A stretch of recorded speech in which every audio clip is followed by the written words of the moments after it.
we were left on the streets for 30 days to fend for ourselves and to figure it out. Just, that's it. You've got your clothes that you're wearing. There's no money, no food, no shelter, no nothing. Figure it out.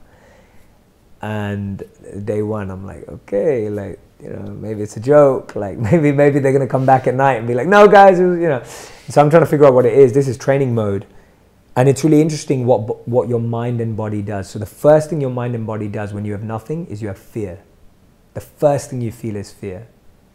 And that we can all relate to in life. The first thing you feel when you all of a sudden feel that your plan and you have nothing organized and you have no structure and shelter and all of this stuff that we now rely on, you have fear.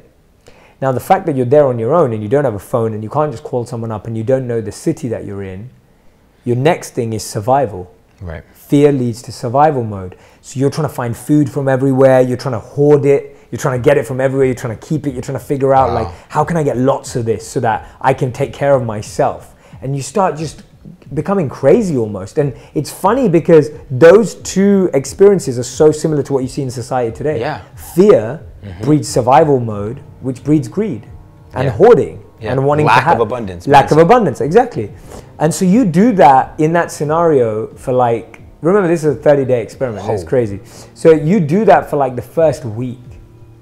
You do that for the first week where you're just trying to find anywhere, steal, look, etc. Not steal, trying not to steal, but like finding fruits off trees, whatever. You're just trying to do whatever you can, finding anywhere to sleep.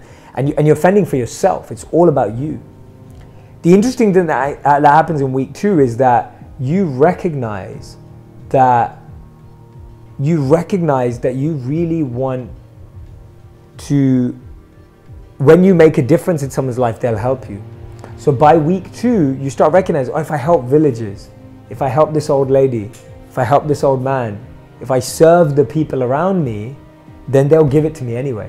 And we saw people inviting us into their homes, we saw people giving us food, we saw people cooking for us, just because we were helping people. Wow. And you start to see community, you start to see the value of collaboration, you start to see the value of energy exchange, you start to learn how your heart and soul leads to other people giving you their heart and soul.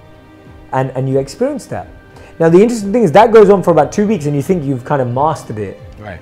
And then the biggest challenge comes when this is what you're meant to grow to, and this is where you go beyond feeling good about serving and getting an exchange. And this is not spoke about as prominent today because I think we live in a world where people aren't self-loved and self-fueled enough to even consider this.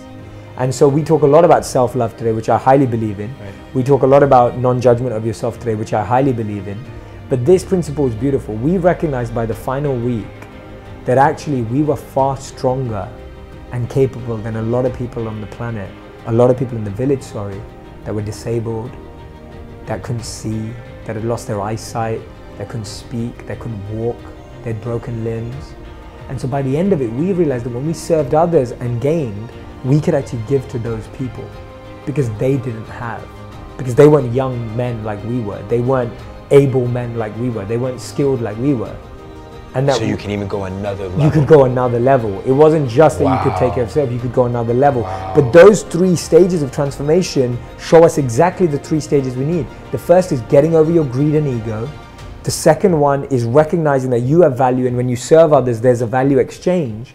And the third, when you're feeling full and overflowing, you can then overflow to others.